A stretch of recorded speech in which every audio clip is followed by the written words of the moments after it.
Now at 5, authorities in Newton County discover a body during a missing person investigation. Plus, the numbers from a continuing job boom in Joplin and all across Missouri. And a U.S. Marine veteran is free from Russian custody after months of high-level negotiations. I'm Natalie Brand at the White House with details of the prisoner swap. The 4 states' most watched news starts now. Newton County, Missouri investigators recover a body during a missing person investigation.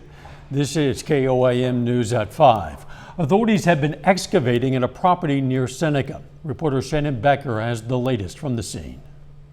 Yeah, we came to this location acting on tips that there was an excavation going on here at the property.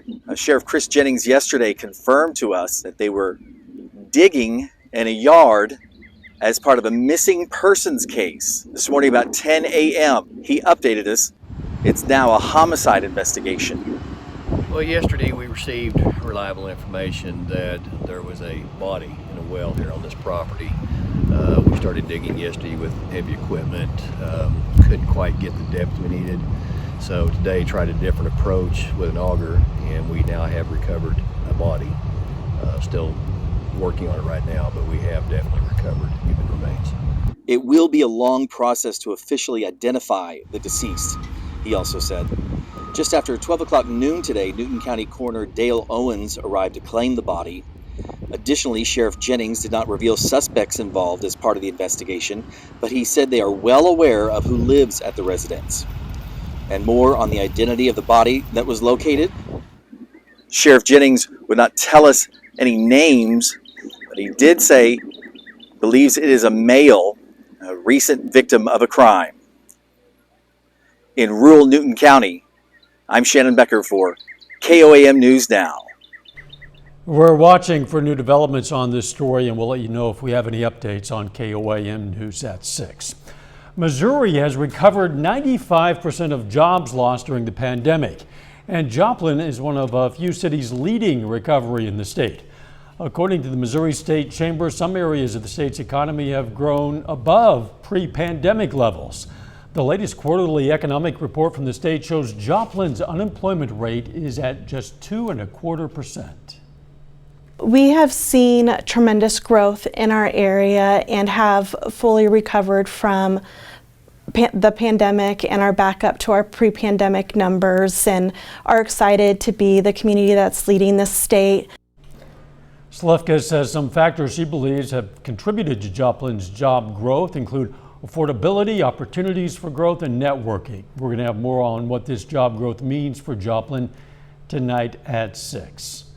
Nice weather out there today. Let's check in with Doug Heddy. Yes, turned out to be a fantastic Wednesday for us today. We've had plenty of sunshine, temperatures great. Just a very good late April spring day.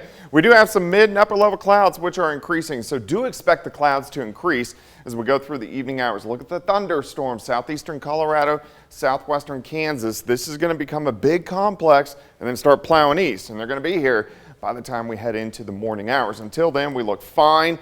Most of us are sitting into the mid 70s. We have these southerly winds which are increasing across the region, so that's actually helping our temperatures warm up. South winds at about 10 to 20. Slow drop through the 60s into the mid to upper 50s for overnight lows. Severe threat moves in by Friday. We're going to talk about that here in just a bit. Catch you then.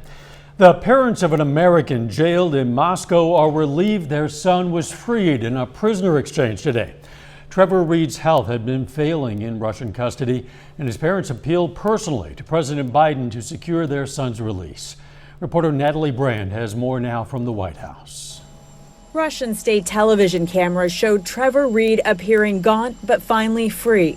The Marine veteran's release was part of a prisoner swap between Russia and the U.S., which returned a Russian pilot convicted of smuggling drugs. Reed's parents say the exchange took place in Turkey. The American plane pulled up next to the Russian plane, and they walked both prisoners across at the same time like you see in the movies. Reed was sentenced in July of 2020 in Russia to 9 years behind bars, convicted of assault charges while drunk.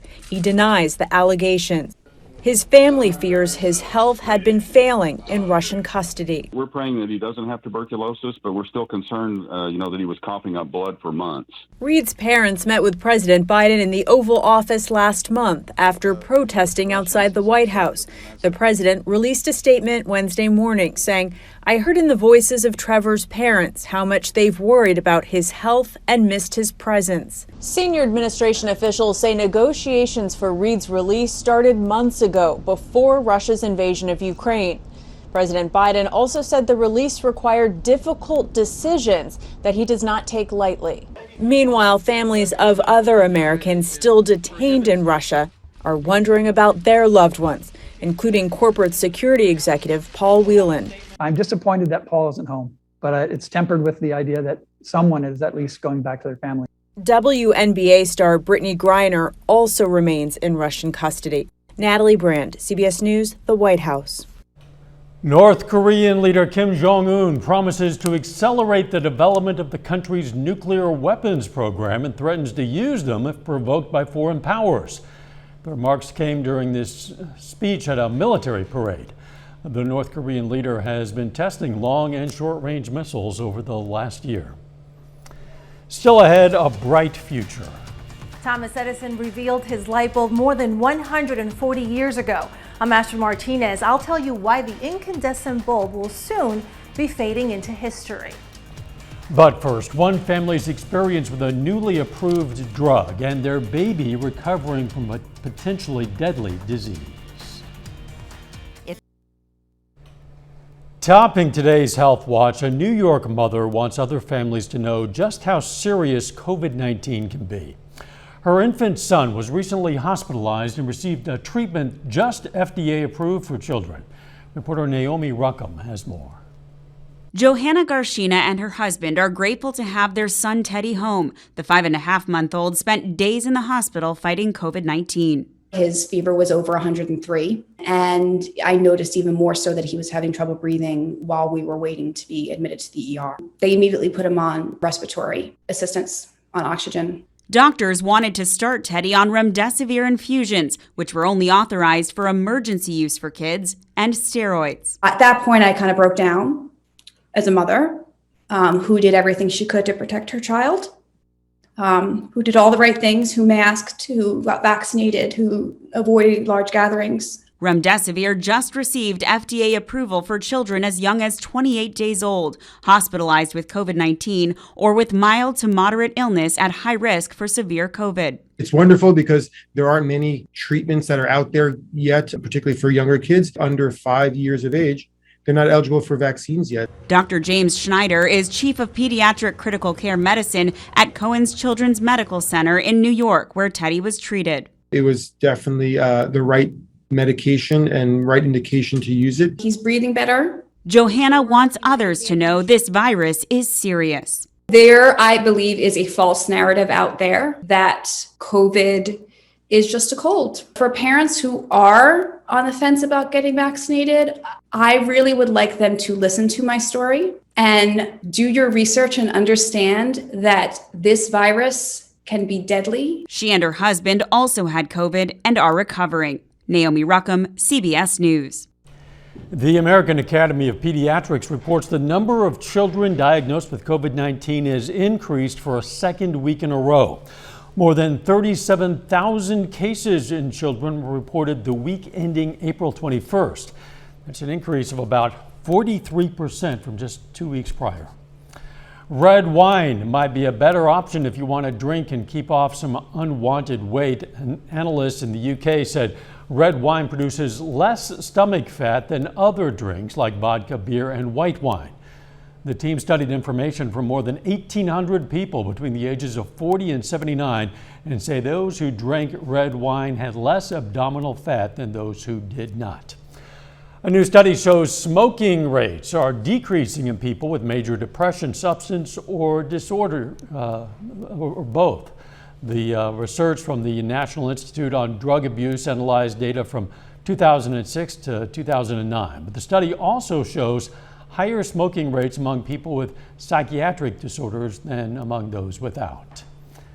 If you play word games every day, you might be exercising your brain too. A neuropsychologist at Cleveland Clinic says playing word games regularly can help your mental sharpness. She adds that other alternatives like puzzles, reading books, watching documentaries, or any other activity that you enjoy and that gives you an intellectual challenge can help. And that is a look at today's health news. A little bit later, our pet vet on call. Hi, I'm Dr. Eva Dudek from Parsons Pet Hospital. Coming up, we're going to talk about hiccups in your dog. Plus thunderstorm chances right back in the forecast. We're going to check that out coming up.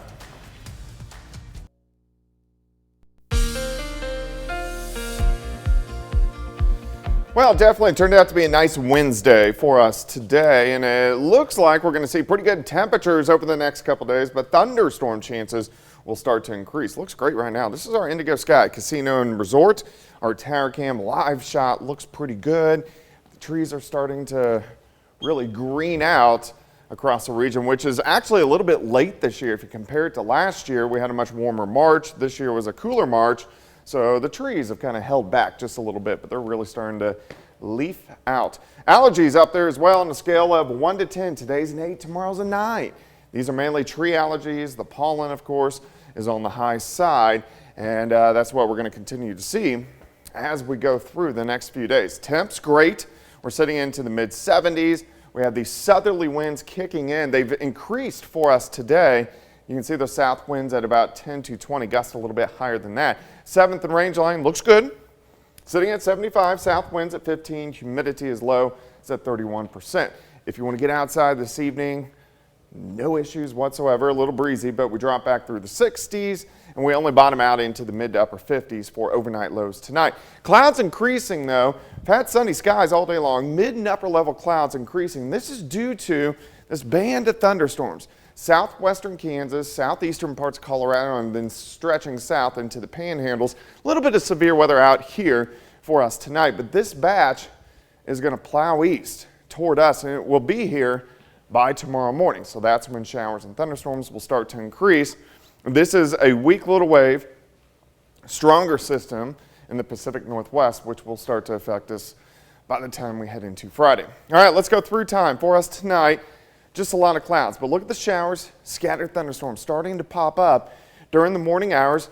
Bands of scattered thunderstorms, especially on the Missouri side. None of these are going to be too strong or severe, so that is good news.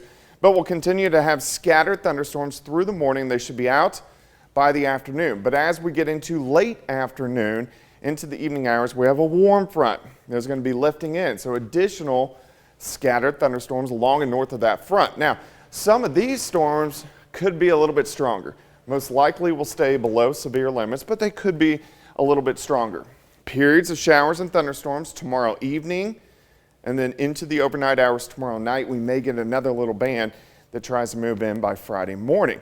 Then we warm up. We actually push 80 by the time we head into Friday afternoon. We have a dry line to the west. Here's 9 p.m. These will most likely be tornadic, and then as they work in, Friday evening, I think it'll be a little quicker than what this is projecting, probably 9, 10 o'clock, but we are going to have a tornado threat as these push in.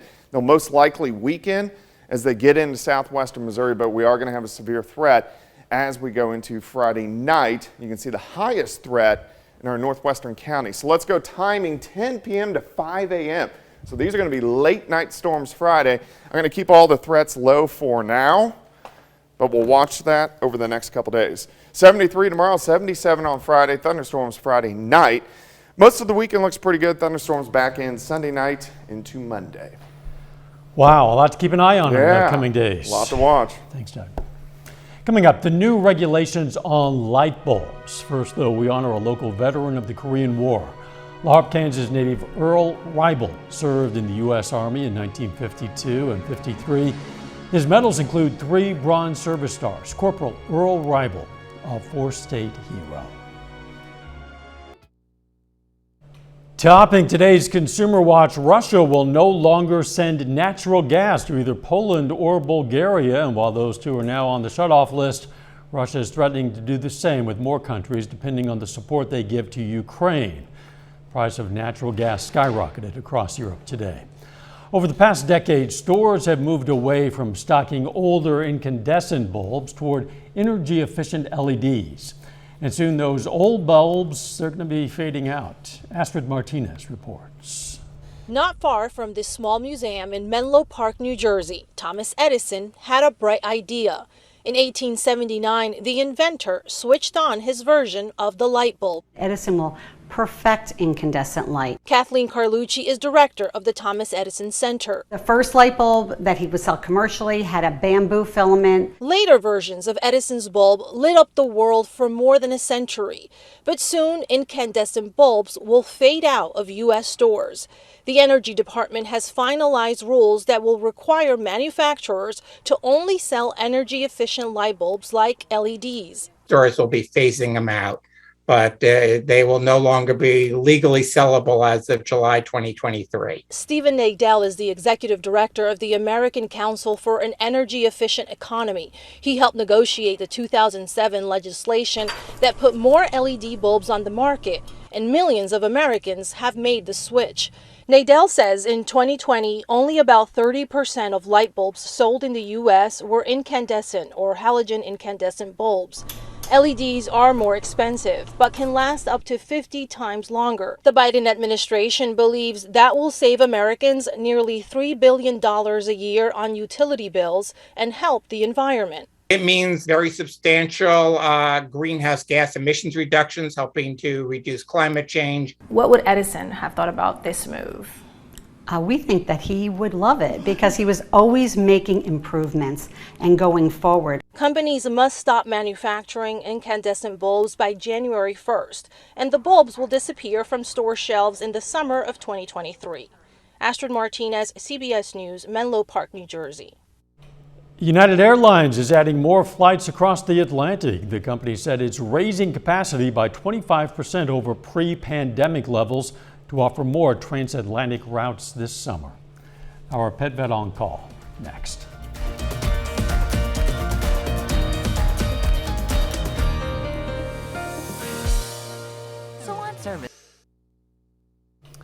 Up next on the CBS Evening News, a nationwide ground beef recall. Find out specifically which products might be contaminated with E. coli.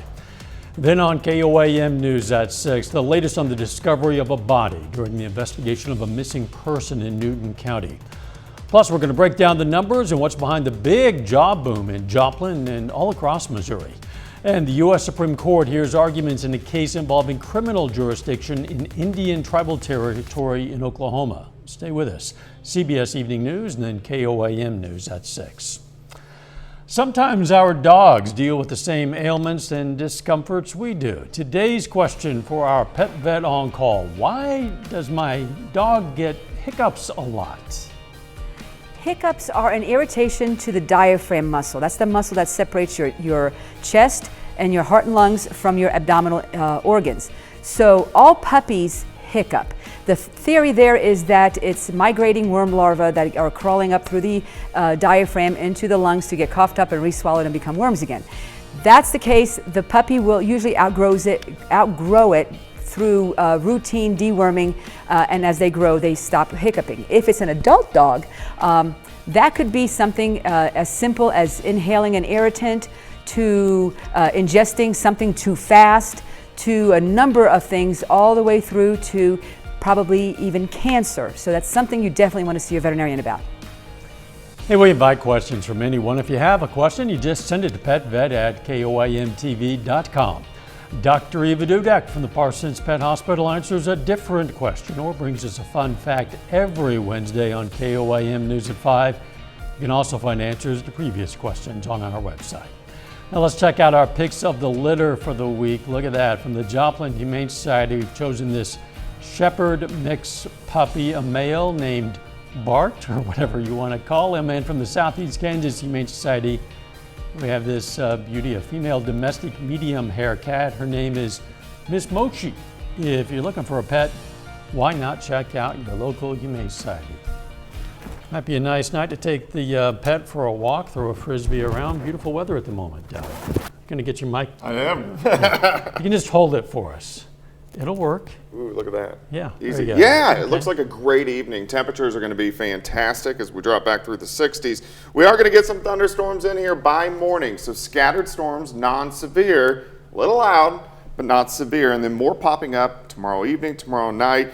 Friday night's a concern, so we're going to be talking more about that, of course, tonight at 6. Thanks for joining us. We'll see you right back here at 6. Let's make it a great evening.